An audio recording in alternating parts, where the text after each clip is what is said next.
This reminds me of Memphis. It reminds me of home. When I came from Tennessee State to Atlanta, this is, I was just kind of drawn here. And I wanted to open up something in a place where it was needed, you know, and I want to serve my people. And just want to bring something a little different, you know, but it's not even different because there have been record stores here. There have been record stores at the mall. Big Oomps used to be right down the street, you know, but those things are no longer here, you know what I mean? So it's not so much introducing something new as much as reviving something that was already there, you know, so I like the energy. It feels right over here. And if you go throughout the city, you'll notice that it always feels a little warmer in this neighborhood. Like it physically feels a little warmer degree-wise than it does anywhere else in the city. I love to see the people. We got a variety of people over here, from pharmaceuticals to pharmaceuticals. You know what I mean? And it's a lot of history here, and it's a lot of culture here, and it's a lot of people. It's a lot of self-sufficient people here. A lot of black-owned businesses here. I'm surrounded. You know, I'm surrounded by like-minded people. You know, and that's what I love about the West End. A gentleman by the name of Jay White had a coffee house called 640 Cafe, and we took what was his shipping and receiving room and turned it into a record store, about 560 square feet. And in 2020, when COVID hit, it shut us down. So during that time between then and when we opened this spot, we did a lot of pop-up shops, a lot of festivals, stuff like that. And then when March of 2022 came around, we reopened here. We had about 1,900 square feet. We carry about 50 to 60,000 records at any given time. We specialize in R&B and soul, which is unique to this city. There are a lot of record stores. There are a lot of record stores that have popped up, but they're all very unique because they reflect the owner. You know what I mean? I am one of 3 black-owned stores in this city. I think in the country there are about 2,500 record stores, and about 33 to 40 of them are black-owned. And we have a coalition called the FAMS Coalition that pretty much spans the country. You know? Yeah. So we've been here, like I said, a little under a year and a half. It's going pretty well. We're still educating the community on the fact that we are here, but the record business in general has been doing very well. I mean, vinyl has outsold CDs for the past 10 years. Vinyl just recently outsold the digital download of full albums. Hadn't surpassed singles, but as far as downloading full albums, people have bought more physical copies than they downloaded. So, you know, can't complain. You know, I remember listening to K97 in Memphis, and you could hear LL, Anita Baker, and George Michael on the same channel. You know, so it wasn't. It was just good music. You know what I'm saying? It wasn't anything isolated. It wasn't the same rotation of the same 16 songs. The DJs had the authority to pick what they played. Of course, they played what was trendy, but they had the option and the opportunity to throw some other stuff in there too. So it's just a really dope time to be coming up. We oftentimes define culture as being music, the arts, etc. But it's not really. Culture is how a group of people see themselves and how that, you know, and then how they reflect it. And then your arts is a, you know, it is a result of that. So then what will happen in the next few years is going to be what it's always been, and that is a reflection of how we see ourselves. Be it good or bad, or negative or positive, you know. There will always be that element that will bring to light or expose every little part of who we are. You know what I mean? There's a place for all of it, you know. Even stuff I don't like. You know, there's a place for all of it, because for somebody, it's somebody's truth. You know, And for somebody, this is their temporary truth. This is what they are experiencing right now. I think that we have to give each other, especially those of us that are younger, an opportunity to grow and make mistakes and not bear the entire brunt of those mistakes. I think that's what really separates us from other groups of people, is that we don't have that hedge of security around us or those that are coming up behind us, to where they can make those stupid decisions and not destroy their lives, you know, even if it's from the art that they create. Now, at the same time, we have to have some standards, and but then it's up to us to stick to those standards too. You know, you can't get mad at what a 20-year-old is doing if you got 40-year-olds adhering to it. It can't work like that, you know. And we have to understand that everything has its appropriate place, you know. And so we shouldn't be surprised at our greatness. And no matter how you feel about performers, and I understand we all have our own varying views of different performers, you just can't compare Taylor Swift to Beyonce. You can't even go there. You can't compare Barbra Streisand to Patti LaBelle or Aretha Franklin. There is no competition, okay? And it's not that I don't like different types of music. I enjoy a lot of music. Music unites us as a people. It's, you know, it's not black against white, culture against culture. There is music that I enjoy from all different cultures. But when it comes to the masters and the mistresses that are housed here in JB's Record Lounge, you can't compare none of them to Whitney Houston. Period. Marvin Gaye, Temptations. You can't make comparisons because they don't sit in the same house. And this is how we are intellectually, but we just don't know it. That's why they don't want to teach us our history.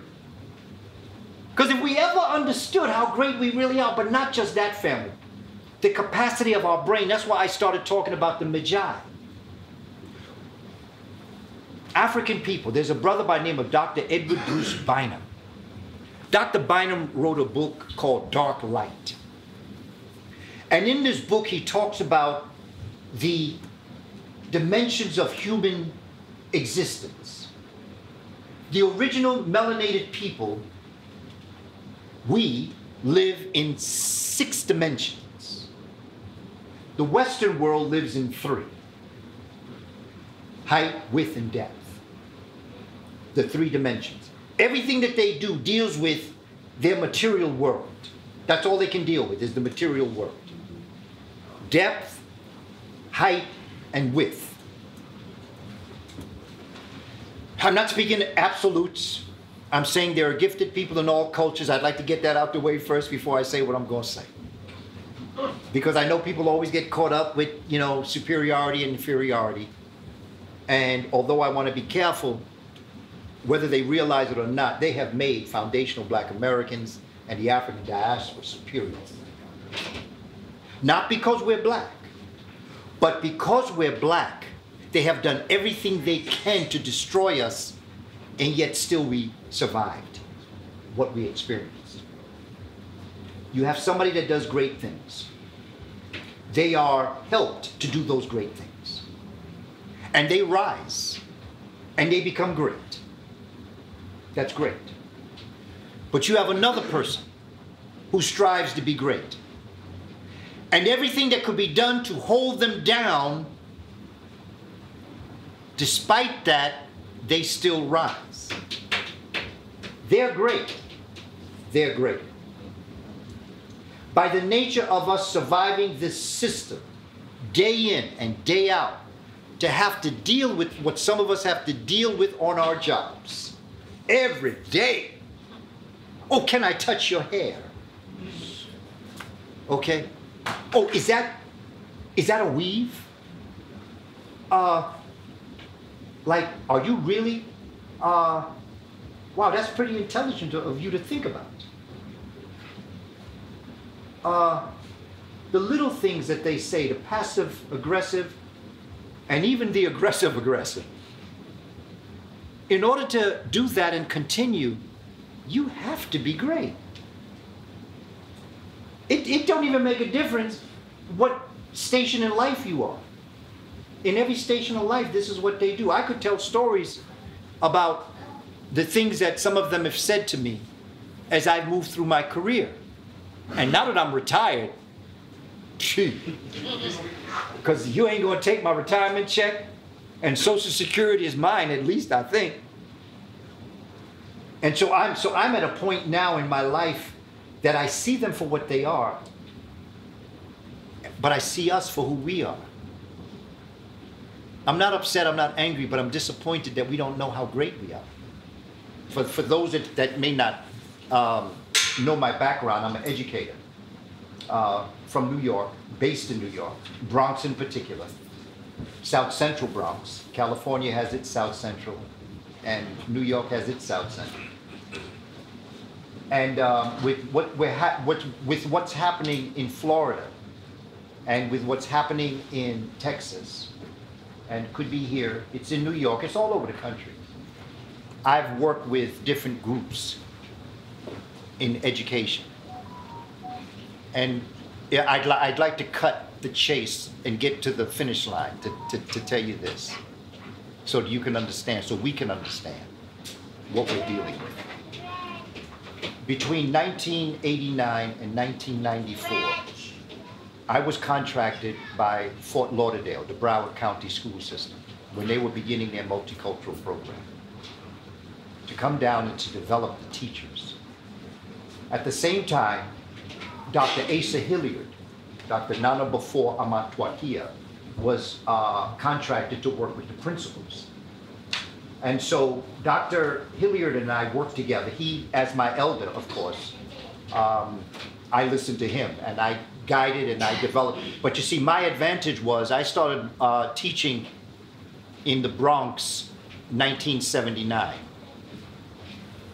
And I purposefully structured my educational career around the fact that when I retired, which I did in 2009, I would spend my life coming here to Atlanta, to JV's Records, to South Central, Los Angeles, Detroit, Chicago, South Side, and to begin to develop an understanding of what it is. In other words, for those that know the movie, I was the spook who sat by the classroom door. I spent my life studying the system in order to come back to our community and to be very straightforward as to what it was that we had to do. With no sugarcoat. Like Thelonious Monk said, straight, no chasing. We're in the record shop, so I can get musical with you. That's right. And I've taught every grade. I've taught every subject.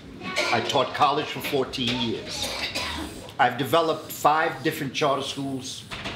I've been an administrator. I started at the bottom, which was a substitute teacher in New York. So I have an idea of how things work in the system. When I was in Fort Lauderdale, I met some of the finest educators I've ever met in my life. But the great majority of them were horrid. They didn't want to teach.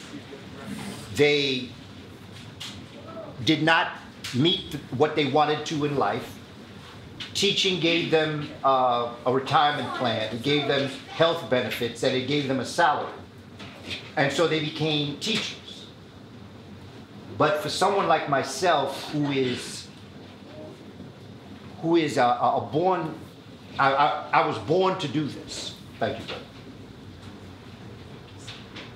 In my time in Fort Lauderdale,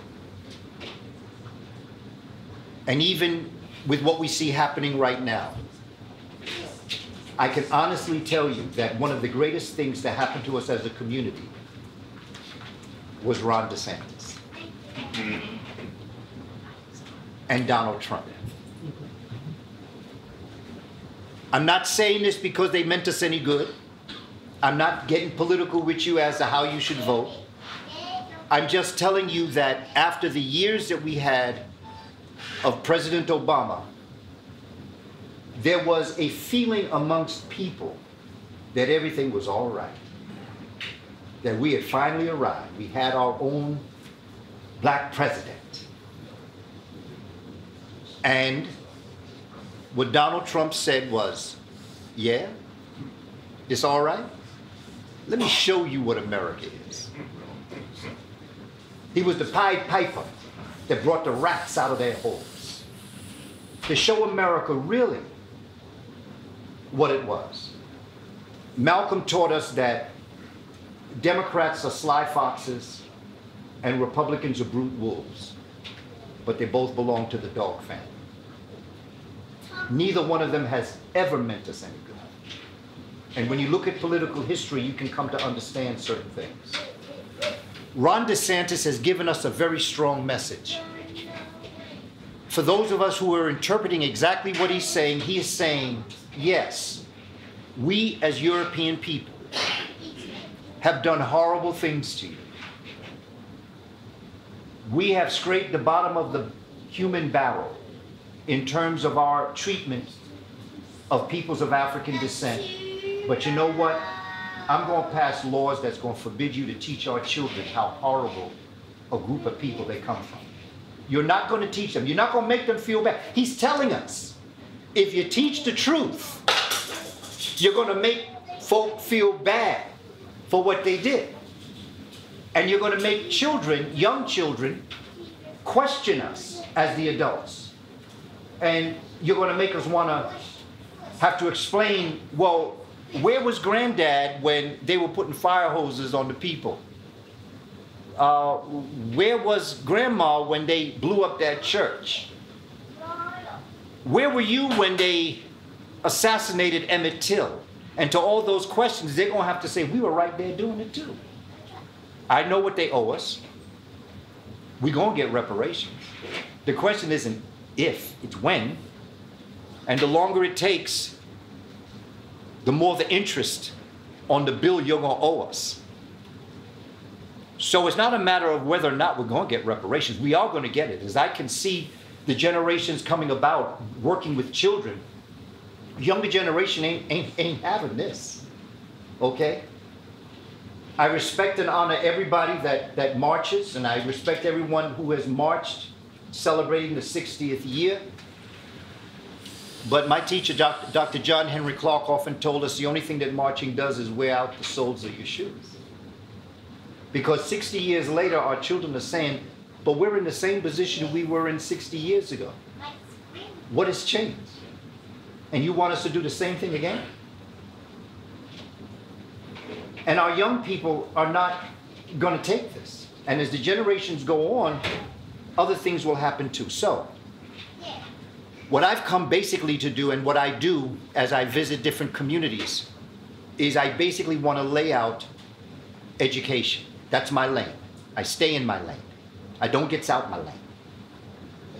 And I learned that from a very intelligent brother by the name, I remember when I taught 8th grade literature, language arts, I used to use this brother's book as part of the reading material. I also had taped an interview that he had with a brother by the name of Gil Noble, who had a show called Like It Is. And he interviewed this particular individual. And I mean, this brother was just dynamic. This brother reflected our community, and he reflected all the things that we struggle with, and yet he was able to surpass all of that and rise to levels that were just breathtaking. He used to play classical music when he was operating on babies' brains, separating them. I'm talking about Dr. Ben Carson. Dr. Ben Carson taught me a very important lesson. I think he taught us all a very important lesson. And the lesson he taught me, stay in your lane. Because you may be an absolute genius in one lane, but an absolute fool in another. He taught us that lesson. It's not that you cannot be good in other areas, But if you get into an area where you are not producing like you were where you were a genius, you better get back in your lane, and quick. And so I've learned to stay in my lane. My lane is education. Like brothers get on the basketball court and say, I got game. When I step into a classroom, I got game. I've studied our children. I've studied our process. I've studied our history. And I know how to do this. I'm very confident in the development of a curriculum and how we can begin to develop our classroom settings where we can teach our children. But first we have to teach our parents and our community. And out of that, we can then begin to develop understandings of what it is and who we are as a people. And I'm not going to say that about everybody. I never speak in absolutes. But family, we don't know truly how great we are. We really don't understand. And the evidence that we don't know is that we're not doing anything. That's the evidence. See, I like evidence. My good friend, Dr. David Imhotep, wrote a book, The First Americans Were Africans. And he used to say to me, you know, Brother Kaba, I hear people talk about truth and they talk about facts. But that's not what you should focus on. Focus on evidence. Facts and the truth can change, but evidence always remains the same. Pelasgians are the ancient African people of the Mediterranean basin. And I'm not just talking about North Africa. I'm talking about what we call Greece. I'm talking about what we call Italy, Etruria, Sardinia, Corsica, Minoa, all the islands of the Mediterranean. These are all black people. There is no other group of people anywhere in this area at this time but black folk. Evidence. Pelasgians is the group that you talk, but then there are different breakouts, different cultural groups according to where geographically they're located, that they'll become the Etruscans. They'll become the Minoans. Sports was built from military science. That's where sports came from. Long before people used sports, they were training for military science. But then what happened is that they began to want to train the young people in these military sciences. And so they created healthy competitions. And then out of these competitions in Egypt, it was called the Sed Festival, S-E-D Festival. In North Africa, we're looking for the name that they had, but they had these competitions, and pretty soon different nations in Africa competed in these types of military science concepts. And this competition was then called what we call it today. What do we call it? The Olympics. But look at what you are competing against in Olympics. The javelin, which is the spear, the discus, okay, the shot put, running, swimming, boxing, and guess what? Women box too. In fact, I got evidence, because I tell you right now, when I was in the schoolyard with children, I'd rather break up a fight between brothers than sisters. Because sisters know how to use every part of their body to just, you know, when they take the Vaseline, take their earrings out, you better be on call. So the point that I'm making as we relate to this is the unification of the African nations in coming together before Europeans were ever in this area, coming from the northern climate, coming down south. And so it becomes important for us to understand this. Now, the very best of these warriors, particularly coming up out of, they were trained in an area that we today look at as Kush, the Beja people, B-E-J-A. And Beja were to bring forward a group of people And what they call chemistry comes from an African chem mystery, which means black magic. Now, black magic doesn't exist as it relates to magic. Magic, the word that we used was called Heka, H-E-K-A, Heka, the spirit of the word, Heka, Huka. And out of this black magic, we had this person or persons that was said to practice black magic, they called the Magi, the Medjay.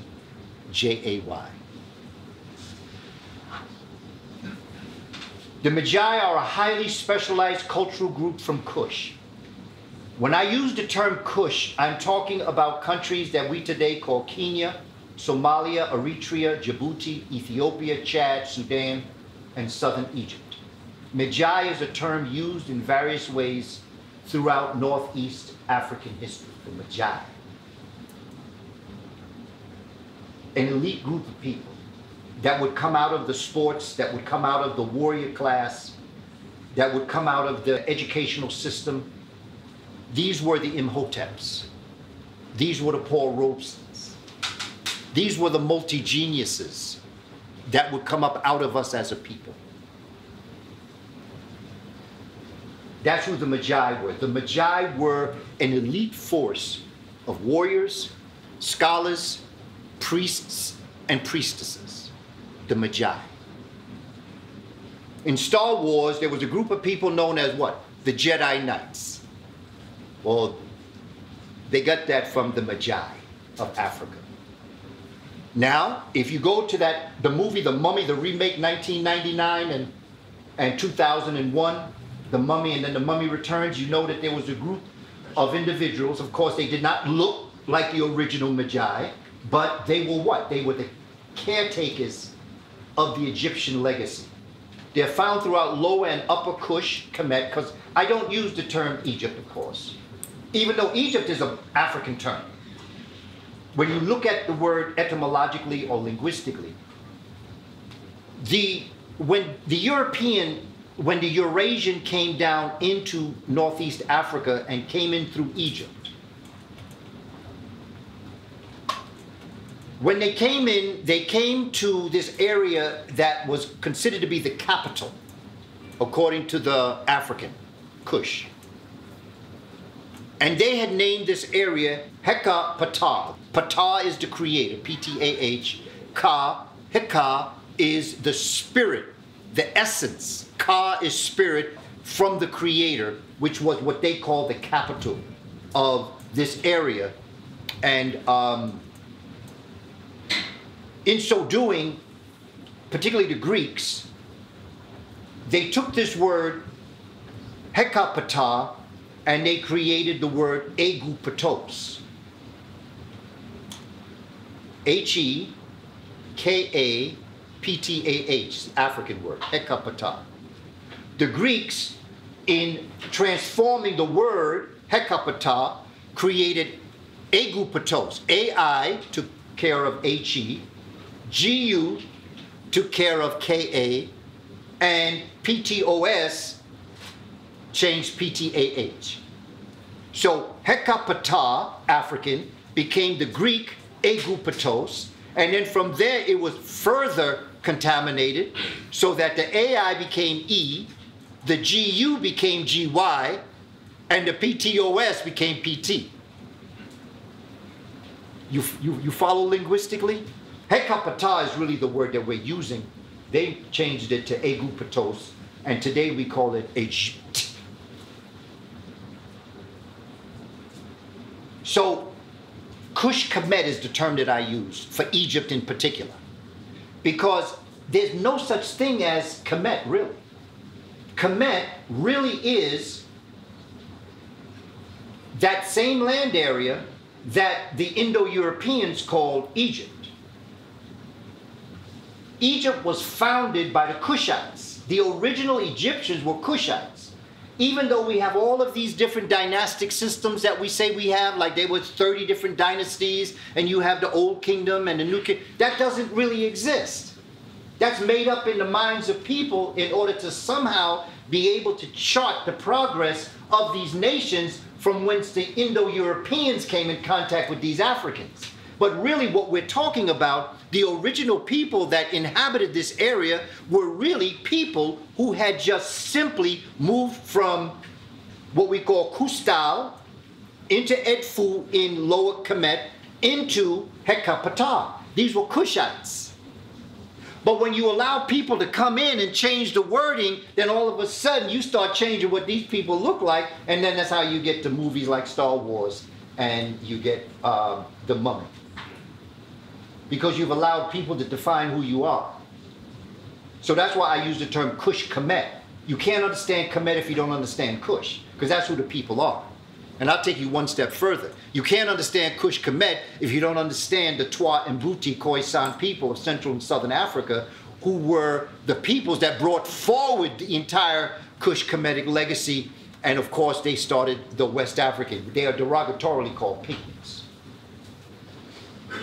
The Magi were highly trained warrior scientists who had mastered the principles of Ma'at. They lived the principles of Ma'at: truth, justice, balance, harmony, order, arrangement, reciprocity.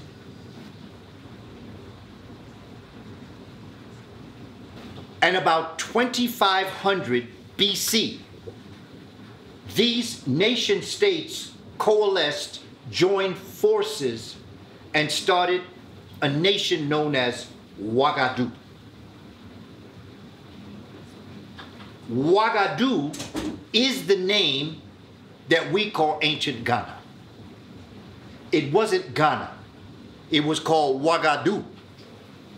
Ghana means king in the language of these individuals. Just like Mansa is the word for king in the Malinke Empire, and Askia is the name of the king in the Songhai. Ghana is not the name of the culture or the civilization. It's Ouagadougou. And Ghana is what we now think of as it relates to the first of the medieval kingdoms. It's not accurate linguistically, but the point I'm trying to make is the West African kingdom started 2500 BC.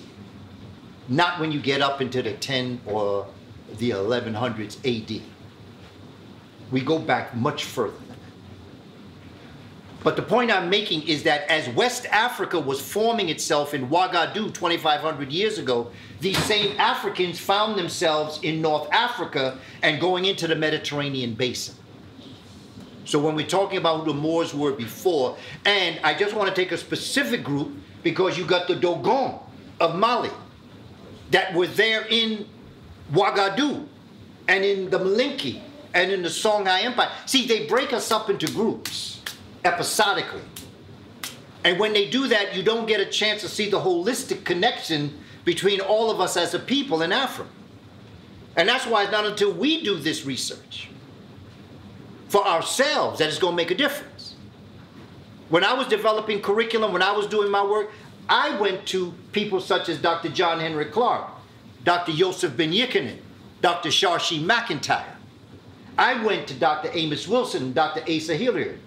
I looked for my validation of my research and my knowledge, wisdom, and understanding from us. I don't care nothing about them. And it's not that I haven't learned from them. I don't want to seem like it's not that. I've learned a lot from a lot of different people in a lot of different cultures. And I want to be real clear on that. Because this is not the point that I'm making. The point that I'm making is that we must create our own understanding of who we are through our eyes. Period.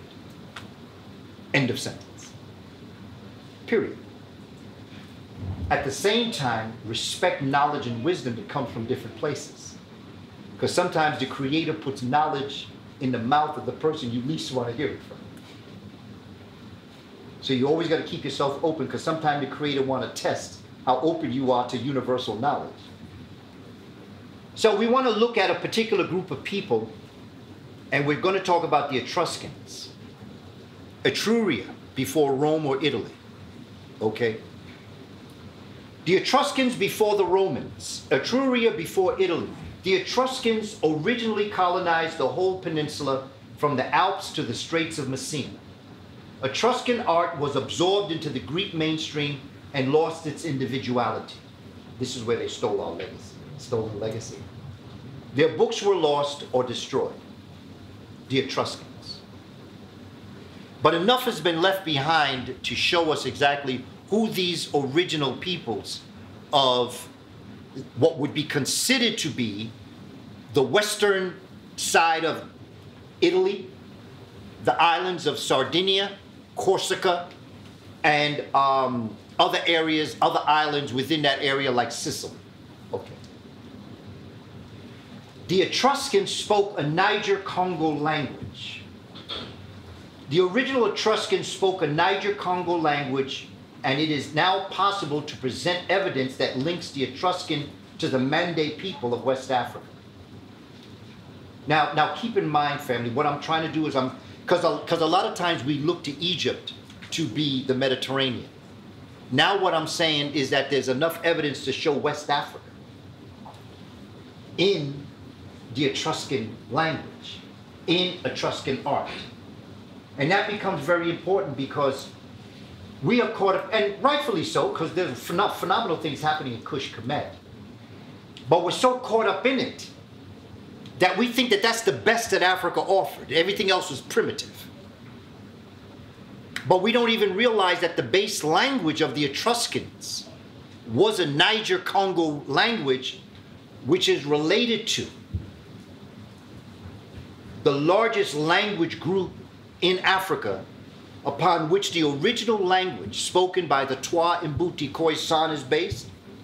And it is also based in the largest African language in the world today, the 7th largest language spoken in the world, and a language that is being adapted by many African nations today as the universal language. This is why I'm encouraging for us to look to Medu Neter, or hieroglyphics, as the classical African language. Just like Europeans look to Greek as classical African, as their classical language, I'm saying we should look at Medu Neter as our classical language, but our practical language that we speak to each other should be Kiswahili. Kiswahili is a very important language in the Niger-Congo rivers language system. Now, I'm sure that here in Atlanta you have folk that speak Kiswahili and teach it, but if by chance you would like to know where you might be able to go, I recommend that you go online to Abibitumi, ABIBITUMI.com. That is a phenomenal language academy based in Ghana, led by the Kambon family, and they teach a lot of different languages. ABIBITUMI.com. I don't want to leave you just by telling you Kiswahili. I want you to be able to go someplace if you want to start learning. Jambo means hello. Kwaheri means goodbye. You know, tafadhali means please. Asante means thank you. You know, mwalimu means teacher. Mwanafunzi means student. Shule is school. It's a very important language, Kiswahili. If I go to Puerto Rico and my brothers and sisters speak Spanish and I speak English, we should be able to speak Kiswahili to each other. If I go to Brazil and my brothers and sisters speak Portuguese, we should be able to speak Kiswahili to each other. If I go to Holland and my brothers and sisters speak Dutch and I speak English, we should be able to speak Kiswahili to each other. It should become a universal language that we can go anywhere in the world, and when we see a brother or sister, we don't have to trip over language. We can just talk to each other in Kiswahili, even if it's to say, Jambo, Bwana. Okay? Jambo, Bibi. Jambo means hello, and Bwana means Mr., Bibi means Miss. You know, it's funny, language opens the door to cultural understandings. Even if you don't have a lot of language, like even if Jambo is the only word you know, okay, you say Jambo and somebody speak, it opens the door to them. And so Kiswahili should become a language that based in the Niger Congo, and the Etruscans belong to a Niger language group. To understand what happened with Italy and Africa in particular, you know, you would have to understand the Punic Wars that began about 200, 300 BC, when they first came in contact with these Africans in the wars. Like, you know, when you're dealing with Cartadas or Carthage, you're dealing with Hannibal, okay, and his father, Hannibal, and his father that fought the Italian forces. And I have a sad story to tell you, because at the same time of Cartadas in Tunisia, you also have an African nation in Morocco known as the Numidians, who are Africans. And family, I'm gonna tell you a sad story. There's war going on between these Africans. And the Cartadas, related to the Phoenicians that are in Lebanon, Africans, are mistreating the Numidians, and the Numidians are not very happy with Cartadas. And what made the Italian forces, the Romans, come in and defeat the Africans was they divided and conquered the Numidians and the Cardassians. Every place where I study our history, those that come from the outside have never been able to conquer us. They took advantage of us fighting amongst ourselves. Whether you're dealing with the Indo-Europeans that came in that would destroy the old kingdom of Kemet, whether you're dealing with the Numidians and the Cardassians or the Carthaginians, I can bring you over to the Moors in 1492 that were fighting amongst themselves, that allowed the kingdoms of Aragon and Castile to come in and defeat the Moors. No matter how you look at it, you go on the plantations and you're dealing with the, don't call them Uncle Toms, because Uncle Tom was the hero of the story, even though Harriet Beecher Stowe. But anyway, it's not the Uncle Toms that destroy us. It's the Sambo that destroy us. And so, that is what's going to mess up the Numidian Empire, which was a formidable empire in Morocco. Okay, again, you're dealing with North Africa, and these are Moors. Moor is just the name that we put on them. Before that, they were called Ethiopians. After Moors, they were called Negroes. So that when you're looking at these words and you're developing an understanding, Moor is a word that's used, but it's melanated people. Etruria was the land of the ancient African Etruscans. Etruria was the land, and Etruria has a river called Minoa, which many people believe was named after Menes or Menefer, who was one of the early Neset Beti, or pharaohs of ancient Kemet.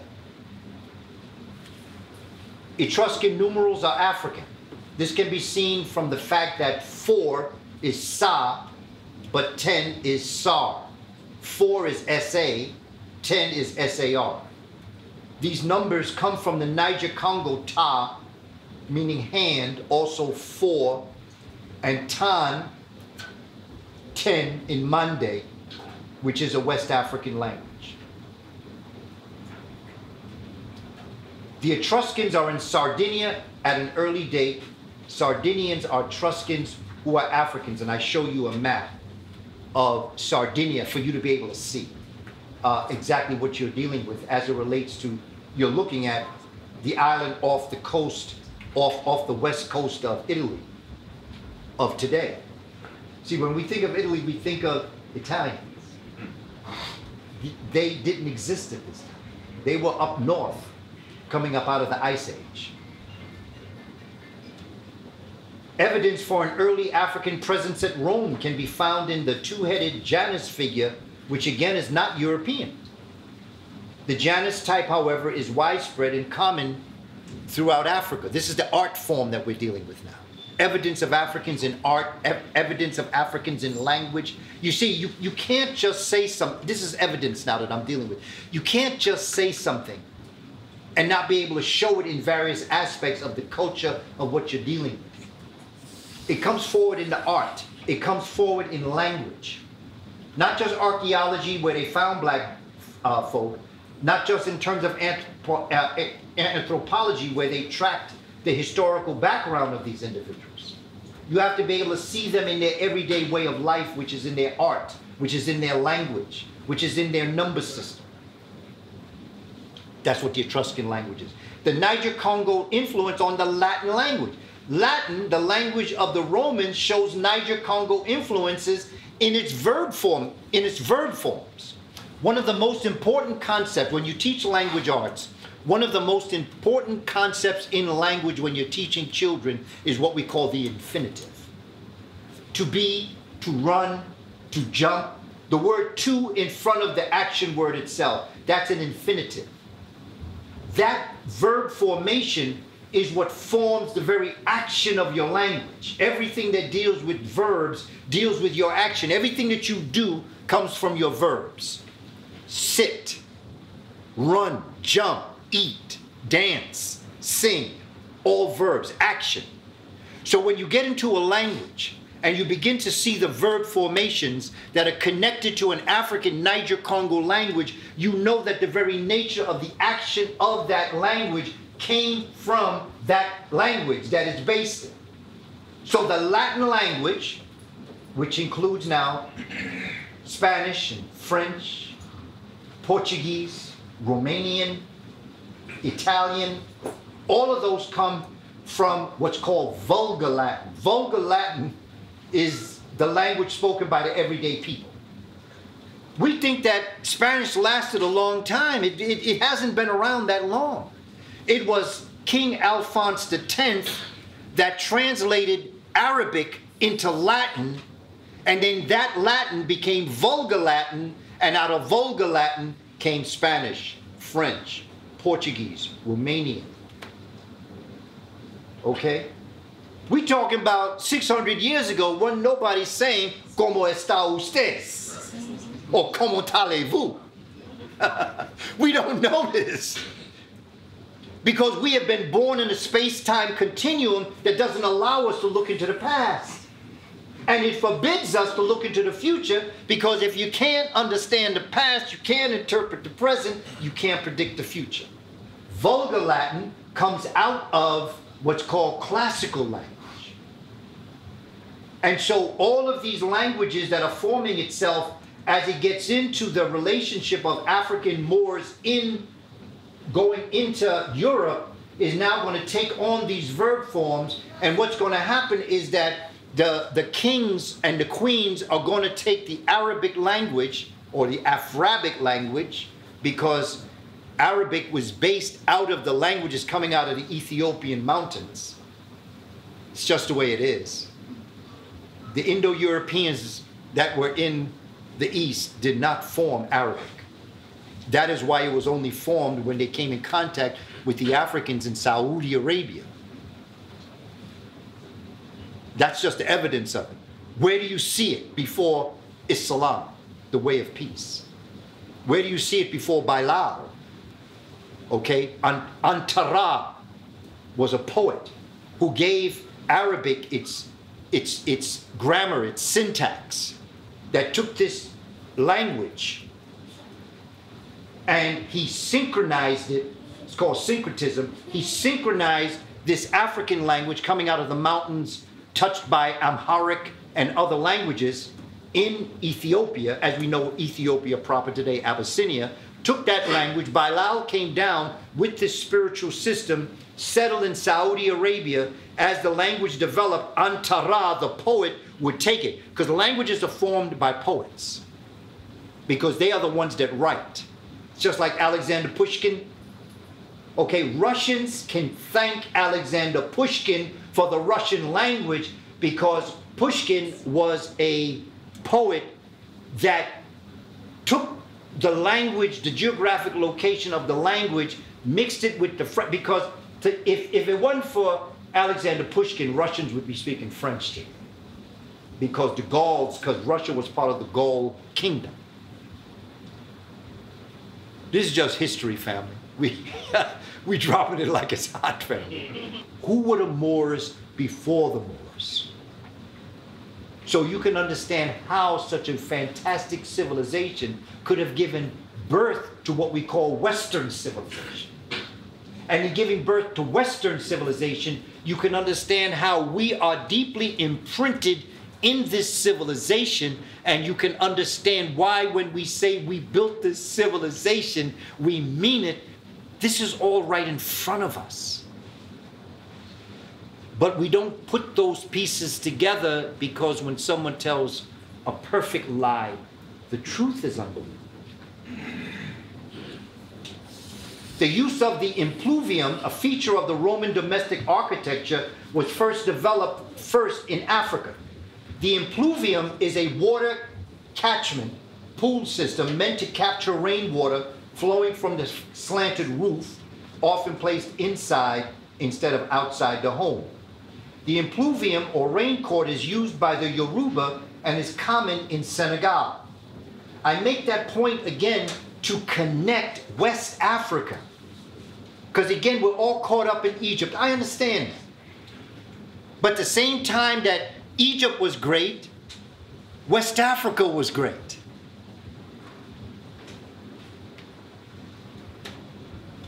It probably derives from the box house of the African savannah. The Roman house was based on the Etruscan model.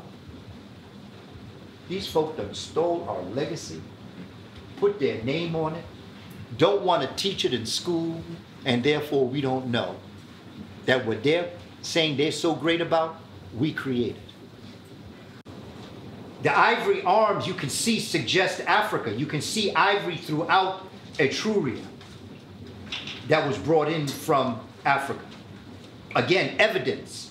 Ivory was also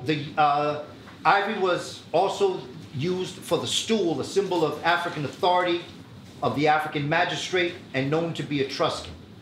In Africa, the stool has powerful significance. Only kings were allowed to sit on the elephant stool. African bull sports were associated with fertility. The tomb of the hunter is illustrated with census of the chase. I don't need to tell you about the bullfights in Spain and where that came from. Hunting related to war and mortality. I understand what the swastika does to people, but another story that's never really been told, that I have been told by people who are of German descent, who are African, is the first people that Hitler attacked were the Africans. Remember that Hitler wasn't creating a new religion. He was creating a new race. And the first people he tried to purify out of Europe were the Africans and the Caribbean Africans that remained in Europe after World War I. This is why he called it Vater, the father. He wanted to go back to a pure Europe, just like they're doing now, just like they're doing in America. But Hitler, and you know, Whoopi Goldberg said this. I think they took her off the air for 2 weeks for saying this. But basically, the reason why the Jews were attacked was because he believed them to be impure because their blood had been mixed with Africans. If you read his work, if you read Mein Kampf, it was a book he wrote when they arrested him and put him in jail. If you read Mein Kampf, it'll tell you right there what was going on as it related to people of Jewish faith. They saw them, the Europeans saw them as impure because they carried black blood. And that's why they were being gotten rid of more than any other reason. Other reasons too. And what happened to them was horrible. Okay, so I'm not playing with that concept because I've known soldiers of World War II that told me they carried Jewish people out of the camps. How many? We don't know. The numbers have to be worked on. But it did happen. And if it happened to just a couple, it's a horrible thing no matter how we look at this. Inhumanity to humanity is a horrible thing no matter who is on the receiving end of the horror. But at the same time, we have to look at this historically accurately so we can come to decisions about the realities of what we face as a people. In my book, Spirituality Before Religions, if you really want to get into it, I tell you where the whole faith system came out of. The word Hebrew comes from the word Ha'ibri, which means the ones who crossed over. And the leader of the Ha'ibri were the Ha'ibrihim, is where you get the word Abraham from. But I'll leave that there for now because we talk about it, trust me. Just like here in America, the base of this civilization is African.